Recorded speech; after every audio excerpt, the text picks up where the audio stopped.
Hello, আসসালামু আলাইকুম guys সবাই কিরম আছেন? ব্যাচেলর রাফি ভাইয়ের রান্দা এত স্বাদ হয় কে? রাফি ভাইয়ের রান্দা এত টেস্ট হয় কে?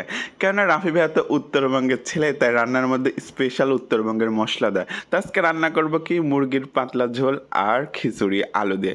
তো সুন্দর মতো ঘুম থেকে উঠে মাংস ভিজা দিছিনু। এর মধ্যে সুন্দর মতো দেখেন মুরগির জীবনের ১ম আজকে কাইটা লিছি। আপুরা হইছে কিনা একটু দেখেন তো।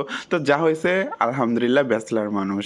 যাই হোক এর মধ্যে মসলা, পেঁয়াজ কুচি, আলু সব রেডি করে লিছি। মাংস রান্নার একদম প্রসেসিং রেডি। সুন্দর মতো কড়াইয়ে তেল গরম হয়ে গেলে দিয়ে দিছি পেঁয়াজ কুচি, পেঁয়াজ বেরেস্তা হয়ে গেলে দিয়ে দিলাম আদা বাটা, রসুন বাটা, জিরা বাটা। তারপর দিয়ে দিন হলুদ গুঁড়া, মরিচ গুঁড়া, লবণ, ধনিয়ার গুঁড়া দিয়ে সামান্য পানি দিয়ে এখন তো কষা কষা করে নিচ্ছে মশলা একদম। আর এর মধ্যে এখন দিয়ে দিলাম নর্মাল মশলা যেটা আমরা সবাই দিয়ে থাকি, সাদা এলাচ আর দারুচিনি। এইবার দেবো স্পেশাল উত্তরবঙ্গের মশলা, সেটা হচ্ছে কালো এলাচ। এইটা না দিলে তো আমাদের উত্তরবঙ্গের মাংসই হবে না।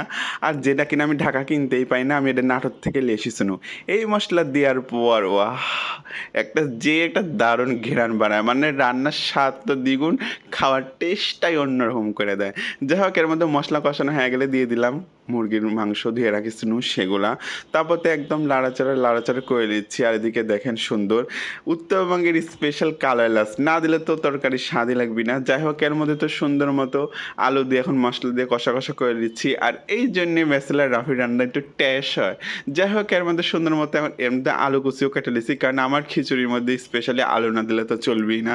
যাই হোক এদিকে চাল সুন্দর মতো ধুয়ে নিচ্ছে, আর এদিকে তরকারি আমার বলো করতেছে সুন্দর মতো। আর এদিকে গ্যাসের যে অবস্থা, যাই হোক এর মধ্যে দিয়ে দিলাম আবার স্পেশাল জিরা গুঁড়া। জিরা কিন্তু প্যাকেট গুঁড়া দিই নাই, আস্তা জিরা একদম ভাই জ্বালিয়ে গুঁড়া করে শিল পাটায় তারপরে দিনু, তাহলে রান্নার টেস্ট হবি না কিসের জন্যে। যাই হোক এর মধ্যে সুন্দর মতো এখন পেঁয়াজ কুচি দিয়ে দিচ্ছি, কাঁচামরিচ, রসুন কুচি সুন্দর মতো লাল লাল করে দিয়ে দিলাম আলু। তারপর দিয়ে দিলাম চাল, হলুদ, লবণ দিয়ে সুন্দর মতো করে এখন ভাজা ভাজা করে নিচ্ছি। আসলে ব্যাচেলার রফির স্পেশাল খিচুড়ি, আমার খিচুড়ির মধ্যে আলু থাকবেই। যাই হোক এর মধ্যে ভাজা ভাজা হয়ে গেলে দিয়ে দিন সামান্য পানি। তারপর এদিকেই যে বলক উঠছে। আর গ্যাসের কথা কী খবর, আনতে খুবই কষ্ট হচ্ছে, কারণ প্রত্যেকটা মুহূর্তে দিনের দুপুরে গ্যাস থাকে না। যাই হোক অনেক কষ্ট করে খিচুড়ি হইলো মোটামুটি, তারপর উপর দিয়ে দিলাম সামান্য ঘি।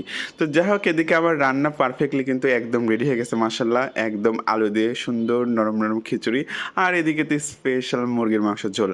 আরেকটা কথা দেখেন, ব্যাচেলার মানুষ, আমার কাজ কিন্তু একদম পরিপাটি আর খুবই স্মুথি।